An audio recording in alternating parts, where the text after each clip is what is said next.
Bienvenidos a un conversatorio más del Frente Amplio de Mexicanos en el Exterior. En esta serie de conversatorios de Hablemos de Migración. Esta noche tenemos mercado laboral de la población migrante. La población migrante pertenece a la fuerza laboral dentro de un país y desempeña un papel esencial en la configuración de los mercados laborales internacionales. La Organización Internacional del Trabajo, OIT, estima que, a nivel mundial, la población migrante trabajadora internacional fue de 169 millones en 2019. La interacción de la población migrante con la actividad económica desencadena beneficios directos a la producción en el país que reside, así como flujos de recursos a sus países de origen, al mismo tiempo que genera un canal adicional para la consolidación de los vínculos sociales con su nuevo entorno. En el presente capítulo se busca dar cuenta de algunas de las generalidades sobre esta población, al tiempo que permite examinar a varios de los principales países receptores. También, se pretende describir algunas de las condiciones de los mercados laborales a los que se enfrenta la población migrante trabajadora internacional, tales como participación laboral, tasa de empleo por nivel educativo y brecha salarial. La población trabajadora migrante internacional se refiere a la población migrante internacional en edad de trabajar, que pertenece a la fuerza laboral del país de residencia. En 2019, dicha población se estimó en 169 millones de personas, constituida en menor parte por mujeres, 41.5%. En términos de distribución por regiones, la mayoría residió en Europa Occidental, Norte de América y países árabes. En 2021, la fuerza laboral de Estados Unidos estuvo conformada por más de 160 millones de personas, de las cuales 18.2% era migrante. Las industrias proveedoras servicios fueron las principales empleadoras tanto de personas nativas como nacidas en otro país, empleando 77.1 y 73.7% respectivamente. La brecha salarial entre la población nativa y migrante fue de 6.2% en favor de la población nativa. En 2021, 27.7% de la fuerza laboral de Canadá fue migrante. Más de la mitad de las personas trabajadoras migrantes en Canadá cuentan con estudios universitarios o de posgrado, mientras que esta proporción para la población nativa es cercana a un tercio. Los datos indican que a mayor nivel educativo, mayor es la brecha salarial a favor de la población nativa respecto de la población migrante. La población migrante sin ciudadanía en Arabia Saudita conformó cerca de 3/4 partes de su fuerza laboral en 2020. La mayoría de la mano de obra migrante sin ciudadanía trabaja en el sector privado, 62.4%, y un tercio se dedican a labores domésticas. En términos de horas promedio trabajadas, la población migrante sin ciudadanía laboran 8.6 horas más en comparación con la población nacional. En 2019, la fuerza laboral en Emiratos Árabes Unidos estuvo conformada por 7.6 millones de personas, de las cuales 94.6% eran migrantes sin ciudadanía. Por un lado, la población trabajadora nativa y naturalizada tiene una importante presencia en el gobierno, 78.2%. Por otro lado, la población migrante sin ciudadanía labora en el sector privado, 73.9%, y en hogares privados realizando labores domésticas. De los 42.2 millones de personas que conformaron la fuerza laboral de Alemania en 2020, 18.4% era migrante. Se observa que las personas nativas con educación terciaria tienen una tasa de empleo 12.6% mayor con respecto a los migrantes con el mismo nivel de estudios. Al respecto de ingresos anuales promedio, la brecha entre nativos y migrantes refleja una diferencia en contra de los trabajadores migrantes de 24.7%. Reino Unido contó con una fuerza laboral en 2019 de 32.6 millones de personas, de las cuales 18.1% fueron migrantes. En cuanto al porcentaje de empleados temporales, la diferencia entre nativos y migrantes es de alrededor de 2%, reflejando un escenario similar entre ambos. El ingreso anual promedio en 2018 también refleja poca diferencia entre nativos y migrantes, 0.2%. De las 28.9 millones de personas que conformaron la fuerza laboral en Francia en 2020, 12.8% fueron migrantes. De igual forma, se observa que los nativos tienen mayores tasas de empleo con nivel de estudios de educación terciaria, alcanzando 84.1%, en contraste con 72.1% en migrantes. Al respecto de los ingresos, se observa una brecha de ingreso negativa para los migrantes de 20.5%. La población trabajadora migrante en España conformó una quinta parte de la fuerza laboral de 22.4 millones de personas en 2020. Si bien existen tasas de empleo similares entre población nativa y migrante hasta nivel secundario en el mercado laboral español, el país cuenta con una brecha de 2 dígitos respecto de la tasa de empleo entre nativos y migrantes con educación terciaria. ¿Cuál es el impacto que tiene la fuerza laboral de los migrantes, el mercado laboral que tenemos nosotros como población migrante? Al día de hoy, el 18.1% de la fuerza laboral en Estados Unidos está constituida por trabajadores nacidos en el exterior. Esto representa 1 de cada 5 personas que trabajan en Estados Unidos es de origen migrante. Y al decir migrante, no contamos los que son considerados como mexicanos de segunda y tercera generación, que ellos ya vienen siendo los ciudadanos mexicanos, pero que también son americanos, no están contenidos en este informe. Se habla un total de 29.8 millones en este año, en el año pasado, 2022.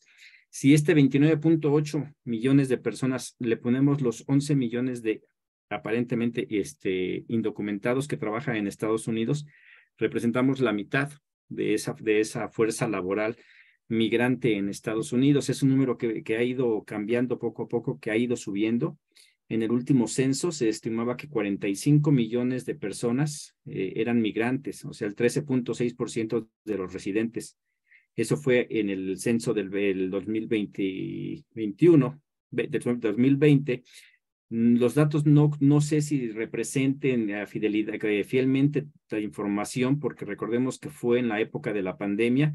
Entonces esos datos a lo mejor podrían variar, podrían ser mucho mayores, tomando en cuenta también que la migración, la población migrante, y sobre todo la indocumentada, no da su información sobre lo que es su estatus y en qué trabajan, y eso se esconde, no dan información. Entonces estos números podrían cambiar, obviamente haciendo más importante todavía la fuerza laboral del migrante, en especial del migrante mexicano, del migrante latino, en la importancia que tiene en Estados Unidos. En Canadá es algo un poquito diferente. En Canadá el número es mayor en cuestión de porcentaje, no así en número. Allá se habla de un 27.7% de fuerza laboral que es migrante. El porcentaje es mayor porque la población es menor, la de Canadá, pero también ahí cabría ver la importancia que tiene la fuerza de la mano de obra del migrante en lo que son las economías de los países. La idea que estamos queriendo impulsar con estos conversatorios hablando de migración es que la comunidad migrante, sobre todo en Estados Unidos, se concientice y sepa el verdadero valor que tiene para los países en los que reside y del que viene. En este caso, los mexicanos migrantes representan algo muy importante para Estados Unidos. La mayor parte de lo que es la industria de los servicios, como son hoteles, restaurantes, en los campos, la siembra, la cosecha, todo eso es una fuerza muy importante, la de los migrantes y sobre todo la de los indocumentados. Los indocumentados. En el cuestión de la construcción, ahí también es un tema bastante importante, aunque ahí en ese sector, por las grandes cantidades de dinero que se manejan, que los salarios son mejores, el migrante que trabaja ahí es un migrante que normalmente tiene papeles, por lo menos residencia, y que ya no entra en esos 11 millones de indocumentados. Pero en lo básico, en la base, entran los indocumentados, que es en los que nosotros nos preocupamos más, siguiendo el tema de por el bien de todos, primero los pobres, ¿no? Esa consigna que nos da nuestro presidente Andrés Manuel López Obrador, y que nosotros en el frente es lo que nos queremos preocupar, en esos mexicanos que son los verdaderos héroes de la patria, que están con su esfuerzo sacando adelante a sus familias y a la par están ayudando al crecimiento de México con sus remesas mandándolas, a un país como Estados Unidos, que a pesar de todas sus políticas anti-migrantes, no reconocen el verdadero valor de la comunidad migrante. Si nosotros los migrantes logramos tener un mejor conocimiento de lo que valemos nosotros como personas, va a ser más fácil que nos podamos organizar y podamos impulsar estos cambios que realmente necesita nuestro país y la defensa de los derechos en Estados Unidos. Ese es uno de los, ese es el principal propósito del Frente Amplio de Mexicanos en el Exterior. Estamos teniendo reuniones con diferentes organizaciones de todos lados. Aquí en el caso, por ejemplo, Martina, ella representa una organización que ayuda a obtener visas humanitarias para que las personas puedan llegar a Estados Unidos, ¿no? Para ver, por ejemplo, personas adultas mayores que difícilmente podrían ver a sus familiares que tuvieron que salir del país y que por sus cuestiones migratorias no pueden regresar, y hay muchos, y ha habido muchos que han muerto y no han podido volver a verse. Entonces ella representa a esta organización que hace eso, que ayuda.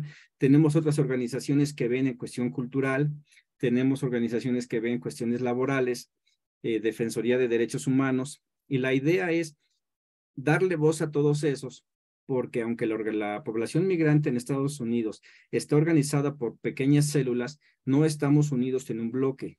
Si nos vamos al censo, los migrantes, voy a hablar de los mexicanos, que es los que abunda más porque somos demasiados, pero ahí también entraría lo que son los latinoamericanos, Honduras, Salvador, Guatemala. Si nos organizásemos, representaríamos una comunidad bastante importante, tanto así igual que como la comunidad de la afroamericana, en que la que ellos ya están mejor posicionados. ¿Por qué? Porque han defendido sus derechos, históricamente han dado una lucha muy activa en impulsar e intentar defender sus derechos, en alzar la voz. Caso de los asesinatos que ha habido por abuso de la policía, la comunidad afroamericana sale, protesta, Black Lives Matter. Ese fue un movimiento muy fuerte que normalmente en la comunidad latina, cuando llega a pasar algo y la policía abusa de su poder sobre la comunidad latina, las manifestaciones son muy pequeñas, muy poca gente sale a hacer que se defiendan sus derechos. Y esto es porque tenemos miedo y no estamos organizados. Entonces, el migrante mexicano que no sabe que tiene derechos que se pueden defender porque no tiene esa información, difícilmente va a intentar poder salir y manifestarse y protestar. La idea es que todos sepamos, y algo que le pega a Estados Unidos es el mercado laboral, la economía. El día de hoy se convocó a un día sin mexicanos. Volvieron a hacer lo que hicieron en el 2003, me parece. Se intenta impulsar un día sin mexicanos para dar un golpe económico, y lo cambian y lo hacen a una manifestación en las calles, en las cuales sí se ve, pero se ve la falta de organización que tiene la comunidad migrante, porque no salimos en masas. ¿Por qué? Porque la gente sigue teniendo miedo. En aquel entonces, que se estaba muy fuerte el Día Sin Mexicanos, donde se pedía que no fueran a trabajar y eso, las mismas organizaciones, los restaurantes, hoteles, todas las empresas dijeron, migrante que no venga a trabajar, lo corremos. Y por no estar unidos, pues muchos no lo hicieron y fueron a trabajar. Y las manifestaciones que se dieron en las calles, lo único que representó, que fue utilizado por la derecha, fue para decir, estos tipos son revoltosos, no les interesa para nada este país que les ha dado tanto, y muchos se la creyeron, ¿no? A la siguiente marcha ya aprendieron un poquito y sacaron las dos banderas, la de Estados Unidos, sacaron la de México juntas, pero aún así nos falta organización. La fuerza o la mano de obra de los migrantes siempre va al sector de servicios, o sea, a lo más barato, lo que menos se paga. Arabia Saudita es el único país en el que prácticamente la población de Arabia Saudita es la única que no trabaja. O sea, todos los empleados de todas las ramas son migrantes, pero es un país pequeño, muy rico, que se da el lujo de poder tener a toda la gente trabajando, los migrantes, para ellos disfrutar de lo que los migrantes dan. Pero de ahí en fuera, todos los demás países, el mercado laboral de la fuerza migrante que llega es para los salarios más bajos. Se ha ido dando un cambio. Lo que buscamos el esfuerzo con esto es ver qué representa que el 18.1% de la fuerza laboral esté constituida por personas o trabajadores nacidos en el exterior. Significa que hemos hecho nuestra parte y contribuido para el crecimiento de este país que es Estados Unidos. ¿Qué tanto nos han dado? Muy poco. Se habla en Estados Unidos mucho lo que usa yo diría la derecha, y la derecha representa tanto a republicanos como demócratas. Ahí sí no hay diferencia. Llegue quien llegue a la presidencia, ningún partido históricamente ha apoyado a la comunidad migrante. Ninguno. Barack Obama, a pesar de ser demócrata, fue uno del que hizo más daño a la comunidad migrante, haciendo que se les pagara aparentemente en número más porque aumentó el salario mínimo, pero con lo de Obamacare obligó a los patrones a que redujeran el horario laboral de los empleados, en el que un empleado que ganaba muy poco trabajaba 8 horas, y con esta ley hizo que pudiera trabajar nada más 4, obligándolos a tener que buscar otro trabajo o simplemente quedarse sin trabajo. Esto para arreglar los números en cuestión de desempleo que había en el 2008. Con el aumento de salario mínimo que hizo Barack Obama, obligó a que aquel trabajador indocumentado que ganaba poco lograra pasar el límite para que se viera forzado a pagar, en dado caso de que pudiese una cobertura médica, que en el caso de la población migrante no la pagó, pero aquellos que sí, mexicanos, residentes, que ya tienen papeles y que ganan muy poco también, se veían obligados a estar destinando $150 por cheque a una cobertura médica, que si no hubiese existido ese aumento de salario mínimo, ellos no tenían por qué pagarlo, porque la cobertura médica en Estados Unidos para los muy pobres es gratuita, pero para los muy pobres nacidos en Estados Unidos, o sea, prefieren no trabajar. Muestra de ellos en esta pandemia, dejaron de trabajar y cobraron su seguro de desempleo. Y tan solo con el ver que las remesas aumentaron demasiado en este tipo de pandemia, eso implica que el que trabajó fue ahora sí que el indocumentado. El trabajador indocumentado fue el que continuó trabajando cuando el ciudadano americano prefería estar en su casa recibiendo ya sea su seguro de desempleo o las ayudas económicas que estuvo mandando el gobierno, que fueron bastantes y por la cual el día de hoy está en crisis, está en problemas Estados Unidos. Empezaron a dar dinero para que su población no trabajara, y ahorita para volver a echar a andar la economía les va a costar trabajo, y eso va a afectar tarde que temprano a todo el mundo. México, pese a que muchos compatriotas que no pertenecen a la 4T, que no apoyan a este movimiento, piensen que no, sí ha habido un cambio en el que México podría estar peor si se hubieran seguido las políticas económicas que utilizó, por ejemplo, Felipe Calderón en el 2008, con una pequeña enfermedad en comparación con la pandemia, lo que fue la influenza. Entonces necesitamos saber esto, ¿para qué? Para ir armándonos el conocimiento y poder, cuando hablemos de una reforma migratoria integral que se tiene que dar, y si continuamos por este camino se va a dar, podamos poner sobre la mesa cuál es el verdadero valor del mexicano. El mexicano, o en este caso para hablar de la comunidad internacional, el migrante llega a fortalecer las economías. Al principio cuesta trabajo, pero una vez que entran se empieza a activar. ¿Cuál es el valor de la comunidad hispanoparlante en Estados Unidos? Las casas se vendían bastantes, pero a partir del 2005, 2006, se empieza a vender a la comunidad indocumentada porque pagan. AT&T, Wells Fargo es el primer banco que empieza a dar créditos a los indocumentados, porque saben que trabajan, saben que pagan, y al final de cuentas, si lo llegaran a agarrar al indocumentado y lo deportasen, se quedarían con las casas porque no se estuvieran cubriendo los pagos. Univisión apareció, Telemundo apareció. ¿Quién es el que pagaba todo eso? ¿Cómo se llama? Las compañías, los mexicanos, bueno, los latinoamericanos indocumentados, ¿no? La comunidad latina es la que le dio esa fuerza y esa riqueza a estas dos televisoras.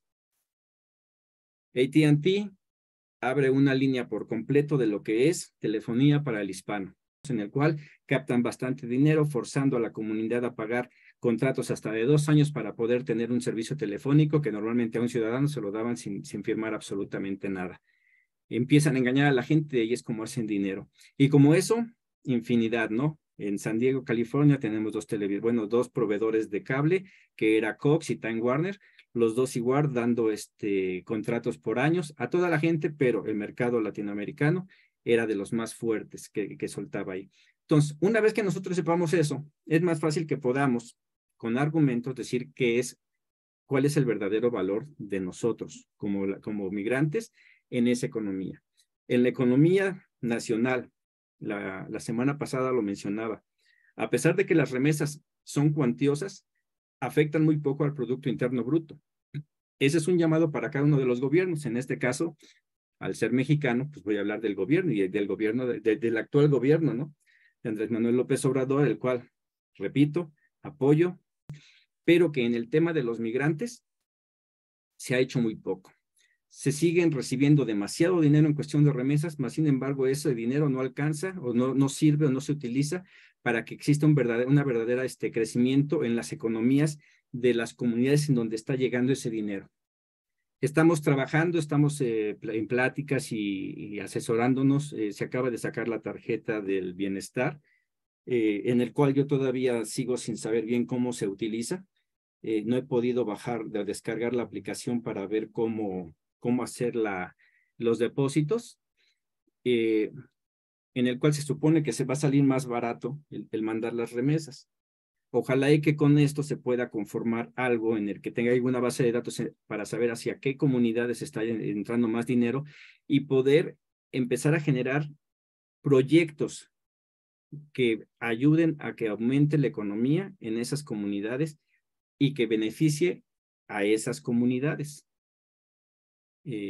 a la par con el Banco del Bienestar. Entonces, ahí es algo que se puede hacer, pero que para eso necesitamos estar organizados como comunidades. Lo mencionaba, tenemos gente en todos lados, representación en todos lados, mas sin embargo estamos un poco dispersos. Muestra de ello, y ahorita me va a decir Grace si no, no hubo información. Grace, ella es del Estado de México. No estoy seguro si vas a votar este fin de semana o si ya te llegó tu paquetería y eso.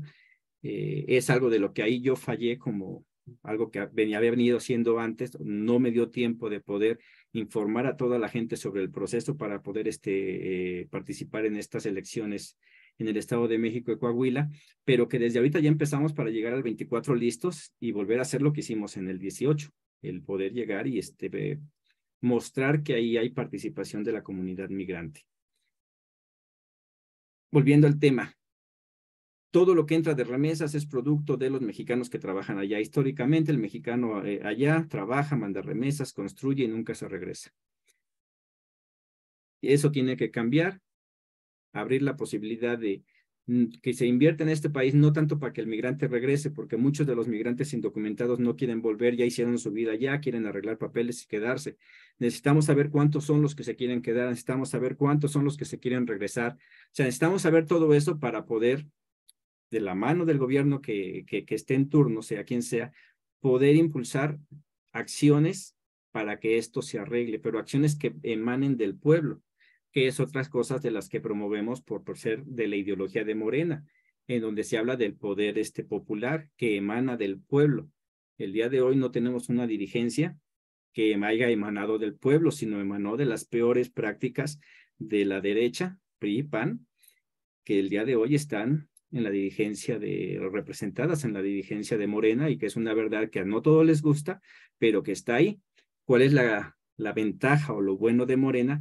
Que abajo de esa dirigencia vemos miles, más bien yo diría millones de protagonistas del cambio verdadero, que realmente queremos que el país cambie, que realmente queremos ayudarnos unos a los otros, y eso es lo que estamos buscando con este frente.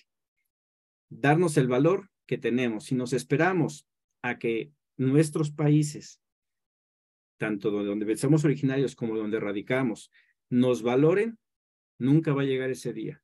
Si nosotros nos informamos y nos hacemos respetar, los cambios van a empezar. Y para eso es necesario información. Yo en mi estancia en Estados Unidos a la gente le preguntaba, ¿quieres que haya una reforma migratoria? Sí. ¿Por qué? Nadie sabía el por qué. Un porque sí no es suficiente. Cuando damos un porqué con razones, con motivos, con datos, difícilmente nos van a decir que no. Se ha dicho que la comunidad migrante no paga impuestos.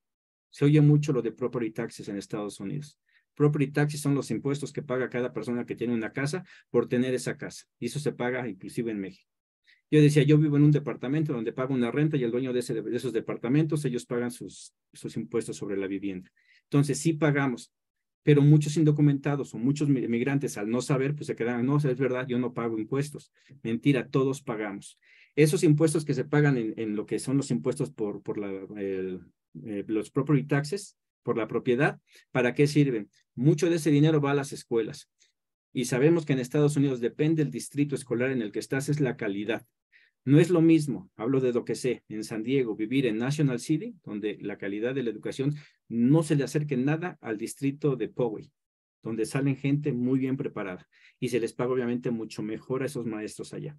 Si nosotros sabemos, ya podemos defendernos. Si me quiero imaginar, ahorita me dices, Martina, si sí o no, es que esto pasa también en Houston. O sea, según el distrito escolar, es la calidad de la educación, es el salario que tienen los maestros. Y que no hay ningún problema. Aquí la idea es, si nosotros sabemos, podemos hacer que se aumente la calidad educativa, digamos, en algunos distritos marginados, pero a través de saber y poder exigir. Yo tuve que cambiar a mi hija de National City a San Diego, ¿por qué? Para recibir una mejor educación. Pero si hubiese la organización de los mexicanos en el exterior, podríamos llegar y exigir que subiera la calidad, que subieran las aportaciones que se le da al gobierno a cada uno de los distritos escolares. Pero al no estar organizados, es difícilmente podría pasar. Como eso, hay muchos ejemplos, pero esa es la necesidad de que nosotros estemos informados para no pedir, sino exigir una reforma migratoria que empieza en México, evitando que los que estemos aquí ya nos tengamos que regresar o se vean forzados a regresarse. Que los que estén allá se puedan regresar a un país que les proporcione mejores situaciones económicas. El día de hoy estamos en la carrera por ver la sucesión presidencial. Está habiendo en México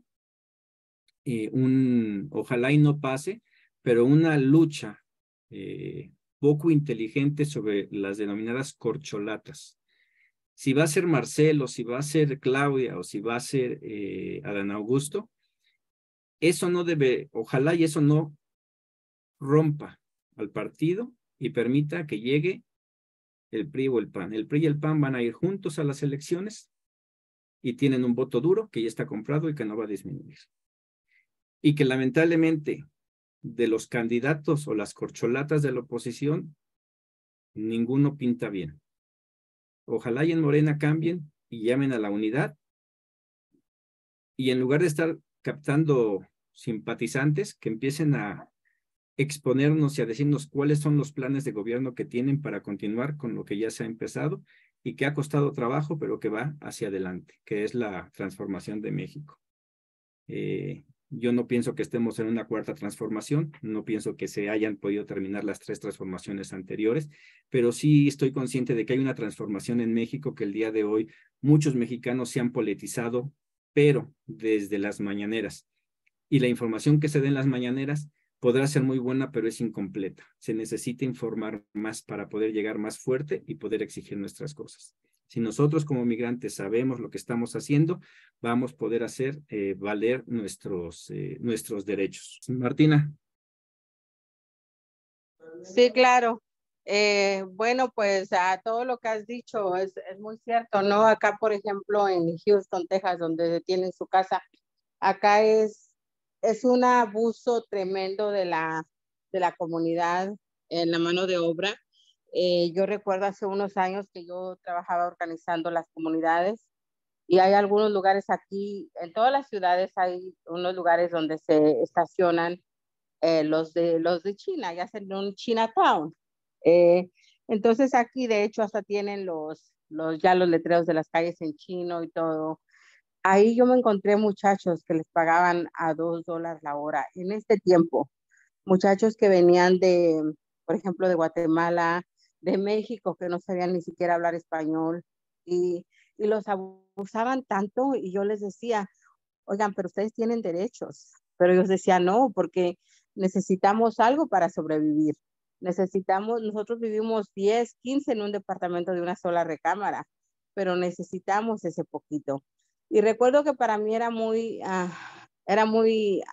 me sentía muy impotente, ¿no? Porque ver tanta injusticia y también, como decías tú, el miedo. Ellos no querían salir, no querían hacer nada.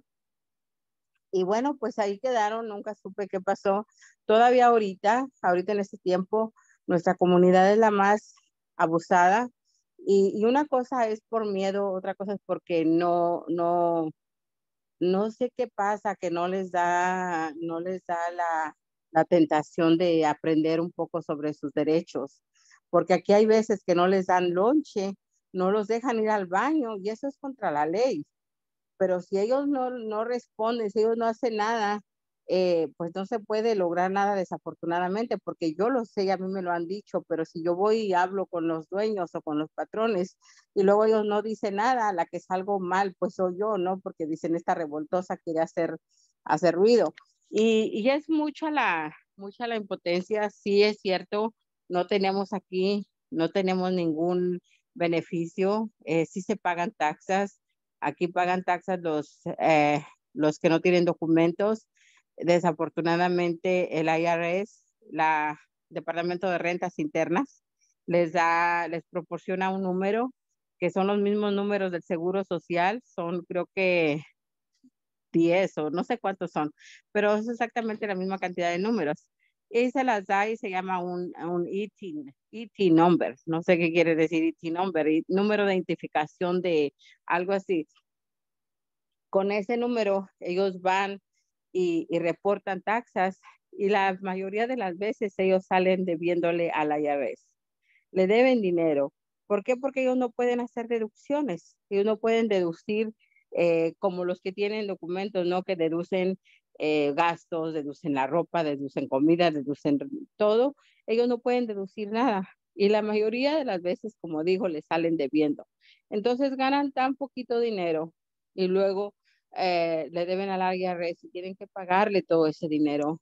Es, es como que bien injusto, pero a la vez yo digo, no, todavía no he encontrado, tengo 11 años de activismo y todavía no he encontrado la fórmula para que nuestra gente despierte, para que nuestra gente diga, Chihuahua, tengo derechos, o sea, tengo derechos a ir al baño en mi trabajo, tengo derechos a 15 minutos de lonche por 4 horas, tengo derechos a una hora por 8 horas, tengo derechos. Los derechos humanos que están aquí en Estados Unidos, que son para gente con documentos y sin documentos, esos se deben de respetar, pero nosotros tenemos que aprendérnoslos.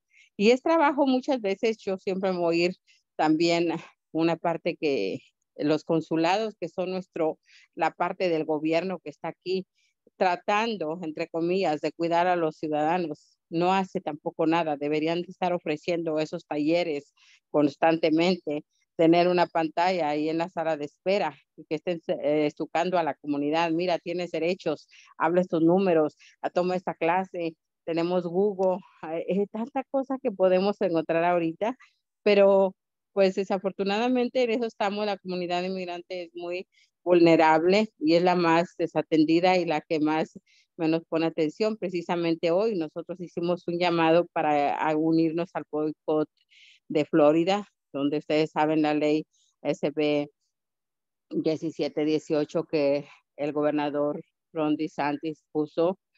Mucha gente se está saliendo ya de Florida, entonces se unieron muchos estados el día de hoy para apoyar a los hermanos de allá. Y pues yo hice un llamado, ¿no? Muchos dijeron sí vamos, muchos no llegó nadie. Y yo decía, pero si ¿por qué no? Si nos están dañando a nosotros. Texas es un estado bien republicano y nuestra gente todavía no se defiende. No salen por miedo, tal vez por miedo, pero eh, ojalá y algún día, ¿verdad? Lleguen a entender que es un derecho constitucional que nosotros salgamos a demostrarnos, y que no nos va a pasar nada, que la gente con documentos, sin documentos, está muy segura en una acción para levantar la voz. Muchas gracias, Martina. Y así es, ¿no? ¿Cómo hacer que la gente se interese? Y es uno de los problemas, ¿no? Y que queremos atacar con lo del Frente Amplio de Mexicanos en el Exterior, ¿cuál es la vinculación? Mexicanos que están allá con mexicanos que viven aquí dentro de la República Mexicana. Llegar a las comunidades, hablar con las familias aquí, decir, oye, ellos tienen estos derechos, en primero conocerlos, qué es lo que quieren, qué es lo que necesitan. Bien lo decías, hay muchos lugares en donde no se les está dando, ni siquiera se les paga lo que se les debe de pagar, no se les está respetando sus derechos laborales, como es el 10 minutos de descanso cada 4 horas, y después de 4 horas tienen que tener media hora para sus alimentos. Esas cosas no siempre se ven.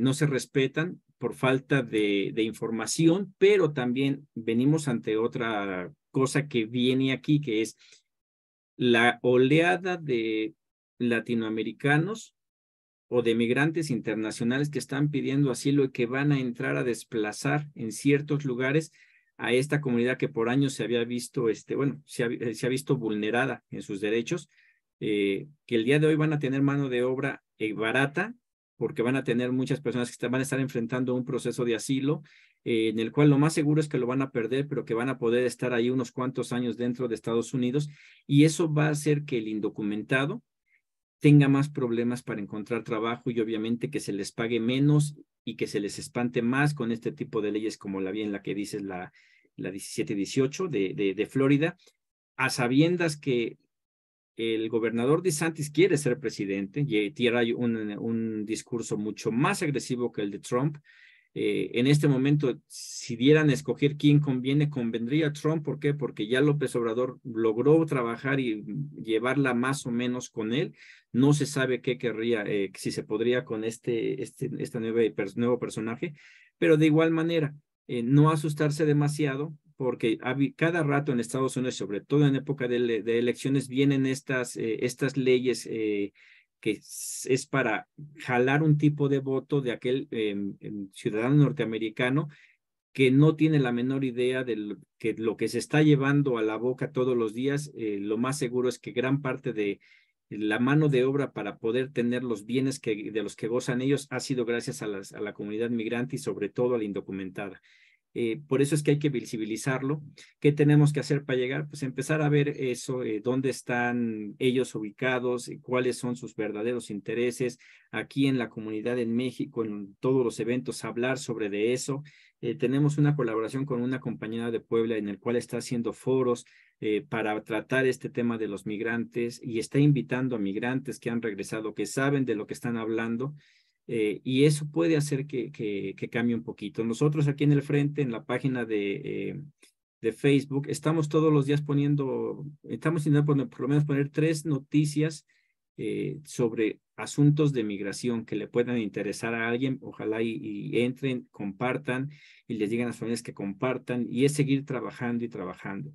De los consulados, ese es un tema aparte, porque los consulados en papel hacen demasiado. Si les preguntan, hacemos todo esto, pero realmente no están llegando a la población que deberían de llegar.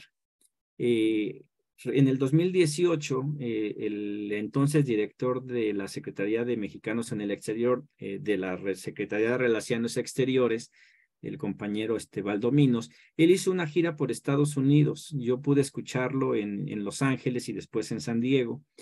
Traía una muy buena idea en la cual él quería escuchar a la población, quería impulsar los proyectos de ellos. En Los Ángeles hubo una participación muy nutrida, y la mayoría de los mexicanos allá querían ver cómo invertir en México, querían tener esa información y no se dio. Al poco tiempo, por problemas internos, al compañero Valdominos lo sacan, lo remueven del puesto, y esa secretaría queda vacante. Creo que son por 10 meses, un buen tiempo. Y el día de hoy el nuevo titular está haciendo un trabajo en el cual no es muy visible, no toma o no le da la importancia necesaria a la comunidad indocumentada, que es la más numerosa. Va con un grupo pequeño en el cual es muy fácil quedar bien con ellos, con algunas de los estudiantes del DACA, algunas personas ya con residencia. O sea, es muy poco en comparación con la necesidad de lo que se está haciendo. Y hace falta un acercamiento mucho más dedicado de la Secretaría de Mexicanos en el Exterior, del CEN de Morena, con la militancia, y no solamente con los que somos coordinadores o formamos ya parte del honor que por años hemos estado impulsando en Estados Unidos. Es una crítica constructiva, estamos para apoyar a Morena y a sus diversas secretarías, pero sí tenemos que decir esto, no somos complacientes, en donde sabemos que hace falta que se haga trabajo, que se está dejando a un lado. Un ejemplo, antes de que yo llegara a Morena, yo ya dejé de salir a las calles a impulsar el proyecto de Morena, porque no sabía hacia dónde iba Morena después del 2018. Todo el año no se hizo nada. ¿Por qué? Porque no había una idea clara de hacia dónde se dirigía el partido. Recordemos que se cerró por completo durante el 2018. Y a mí me decían, sal a la calle. No podía salir si no sabía qué impulsaba. Ahorita el Frente Amplio es una respuesta a eso. Al no saber exactamente hacia dónde se va, creamos algo externo, sabemos a dónde vamos, vamos a la transformación de nuestro país, vamos a que el país mejore, con ideas frescas, con ideas de la gente de a pie, que es la que ha logrado la victoria que tuvo López Obrador. Yo lo decía en algún momento, la victoria de López Obrador la fuerza de López Obrador no es Andrés Manuel López Obrador, es 30 millones de personas que votaron por él y que él está haciendo lo que muchos de esos 30 millones seguimos apoyando en él. Que no todo es perfecto, no, pero si revisamos, hacemos un estudio a fondo de lo que es la realidad de México, está haciendo cosas que otros no hicieron. Y ahí sí, una de las cosas buenas que ha hecho ahorita la Secretaría de Relaciones Exteriores es que en su página del consulado ya aparece, no sé si en todos, pero anunciaron que ya iba a aparecer las lenguas originarias, porque muchos de los mexicanos que viven y trabajan en Estados Unidos no hablan español y ellos están al margen y representan algo importante en el tema de hoy, mercado laboral. Todas las personas que están en el campo, que están trabajando y trabajando y sacando, muchos de esos llegan con permiso, pero también habría que hablar ahí. Aquellos que entran con permiso de trabajo, si se están respetando sus horarios, si se están respetando sus salarios y las condiciones en las que están bien, muy pocos lo saben. ¿Por qué? Porque no llegamos a ellos, están lejos. El territorio norteamericano es muy grande, la población es muy grande y es muy difícil. En México es más fácil. Por eso lo que les decía, ¿cómo vamos a llegar a ellos? Pues desde aquí, desde el interior. Llegar a las comunidades, tienes familiares allá, sí, bueno, mira, estos son sus derechos. Avísales que tienen que hacer valer sus derechos. Si los están violentando, déjenos saber para, a través de las diferentes organizaciones que abrigamos nosotros, poder ver cómo los podemos ayudar. Grace. Bueno, primeramente quiero contestar a tu pregunta, si me dijiste que si recibí los papeles para votar. Quiero decirte que no recibí. De hecho, mira, yo tuve un problema para sacar mi INE o la tarjeta de elector porque no me la quisieron dar. Entonces yo, es que me pusieron muchos como me la hicieron muy difícil porque me dijeron, necesitas tu acta de nacimiento y necesitas dos identificaciones vigentes mexicanas. Entonces yo nada más tenía vigente, se puede decir, no, ni mi pasaporte mexicano ya lo tenía vencido. Entonces, no, saqué la matrícula consular y entonces ahorita ya tengo la matrícula consular y el pasaporte, entonces ahora sí estoy en trámite de ese documento, ¿verdad? Que es muy importante también para mí. Y como tú sabes, tengo la doble nacionalidad, entonces no, como que no me preocupé mucho por tener vigentes mis papeles mexicanos, pero ahorita estoy en eso. Bueno, y con relación a lo que hablaste, se me hace muy interesante, muy importante todo eso, porque todo eso es una información que ayuda. Aquí en San Diego, tú sabes que nos hace falta, no sé si tú me podrías dar toda la información, como yo puedo de alguna manera ayudar, ¿ves? Aquí hay mucha gente, tú sabes, tú viviste aquí, tú sabes, la situación sigue igual. O sea, los mexicanos indocumentados siguen trabajando en los restaurantes, de lavaplatos, de cocineros, am, pues de todo en un restaurante, ¿verdad? Todo lo que es la cocina. Y de hecho, trabajando también en las yardas, en todo eso, pero hasta donde yo sé, de mi experiencia que yo he tenido, ellos han recibido su paga. O sea, no tienen beneficios quizá, pero tienen su paga, que es lo que es el mínimo, sus breaks, sus lunch, como debe de ser. Sus horas extras también se las pagan. Entonces yo no he visto así como un caso así de que no les paguen o que no les den sus breaks, sus lunch. Creo que por las leyes de California, creo que ellos están protegidos en ese aspecto, ¿verdad? Entonces, pues eso es lo que veo. Ahora, otro problema que estamos teniendo aquí, frontera, que es San Diego, Tijuana, con los migrantes que han venido de Centroamérica, que se han cruzado y que están pidiendo asilo político y que quieren y que de alguna manera han entrado, porque no sé, yo me imagino que tú estás enterado los miles que estaban en el Chaparral, por ejemplo, hace unos 2 años parece ser que la mayoría de ellos lograron entrar. Entonces viene otro problema muy actual. O sea, este problema es de ahora, que como tú dijiste, van a entrar, van a pedir y en ese lapso el gobierno de aquí los tiene que, pues básicamente darles a mantener. O sea, entonces, y también algunos van a poderlo lograr, otros no, pero por mientras van a hacer la competencia o sea, de los migrantes, ¿verdad? Que ya tienen aquí mucho tiempo y que han trabajado. Entonces, a nivel el problema aquí frontera, sí va a ser un problema. Apenas está empezando, pero sí va a ser un problema. Entonces, yo me gustaría que tú me informaras de qué manera yo puedo ayudar a gente, ¿verdad? Como tú sabes, aquí en San Diego se convoca, pero la gente no responde. Yo he estado con este hermano de lucha, Higinio, en Los Ángeles y allá es otra cosa. O sea, hay mucha gente, hay un grupo muy numeroso, pero yo creo que aquí en San Diego nos falta eso.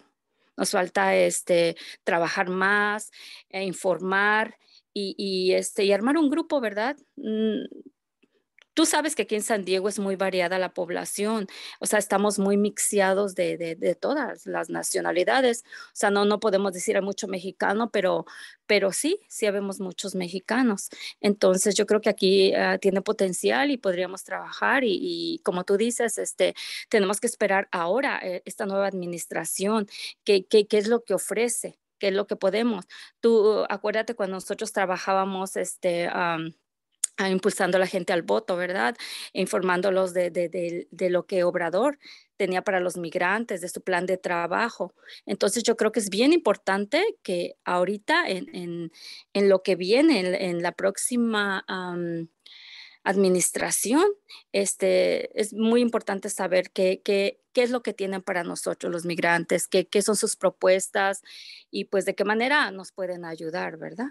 Que sí, Grace, muchas gracias. En cuestión de San Diego, sí, y creo que es algo que pasa en todos lados. La comunidad latina no sale, le da miedo a veces el salir, cuesta mucho trabajo, pero vamos a seguir trabajando, te mando la información, tenemos un año para prepararnos, tenemos que llegar fuertes para el 24, el voto migrante, no sé qué planes tenga Morena, yo siento que podríamos llegar hasta el 1,000,000 de votos, es posible si se trabaja de manera coordinada. Si se sigue haciendo lo de siempre, vamos a llegar a los 90,000 votos que se recibieron en el 2018, de los cuales 60,000, poquito más de 60,000 votos fueron para Andrés Manuel López Obrador. Sería repetir el mismo número, sería un fracaso tremendo para todos nosotros que hemos estado en esta lucha por tanto tiempo. Creo que podemos hacer el verdadero cambio de demostrar que se puede hacer mucho más. Les agradezco mucho, por hoy llegaríamos al final de esta transmisión. Los espero la próxima semana mismo ahora, con otro tema y de aquí hablando de migración. Muy buenas noches a todos. Gracias, Agripina, Martina, Rafael, Carolina, muchas gracias. Buenas noches. Buenas noches.